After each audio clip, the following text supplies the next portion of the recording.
Sometimes I want to punch you in your perfect teeth. Good luck with that, Tony Stark.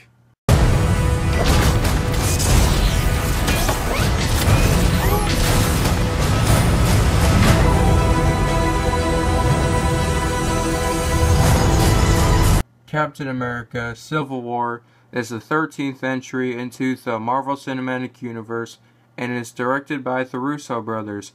It has a huge cast consisting of Chris Evans, Robert Downey Jr., Scarlett Johansson, Elizabeth Olsen, Anthony Mackie, Paul Rudd, Jeremy Renner, Tom Holland, Sebastian Stan, Chadwick Boseman, Frank Grillo, Paul Bettany, Don Cheadle, and lots of other people.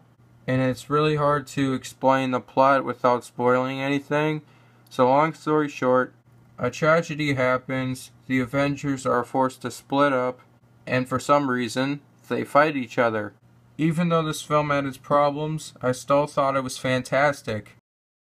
You have Iron Man, War Machine, Spider-Man, Black Widow, Black Panther, and Vision going up against Captain America, the Winter Soldier, Scarlet Witch, Ant-Man, Falcon, and Hawkeye. What more can you ask for in a comic book movie? The fight scenes, both at the airport and at the very end of the film with Iron Man, Captain America, and the Winter Soldier, were my favorite parts of the movie because of how entertaining and intense those scenes were. The mid-credit scene and the post-credit scene I also really liked, but I don't want to spoil what happens in them. And I loved how each character had their time to shine, even if some of them had more screen time than others. All of the cast members in this film gave outstanding performances, but the ones pretty much everybody was looking forward to the most were Chadwick Boseman as Black Panther and Tom Holland as Spider-Man. Both of them were the standout characters of this film, even if they weren't the main focus of it.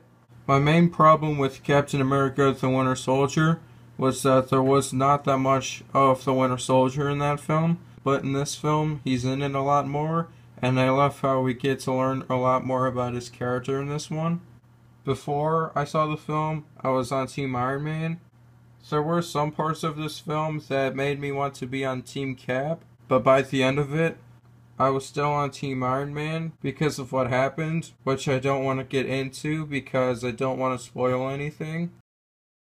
I thought the main villain of this film was really weak, just like some of the previous MCU villains that we've had. This film was 148 minutes, and there were a few parts that I thought were really slow. And there were times where the shaky cam during the action scenes became really distracting, but that's about it. Despite the few minor problems I had with this film, I still really liked it a lot, and it's in my top 3 favorite MCU films. So overall, I'm going to have to give Captain America: Civil War an A-.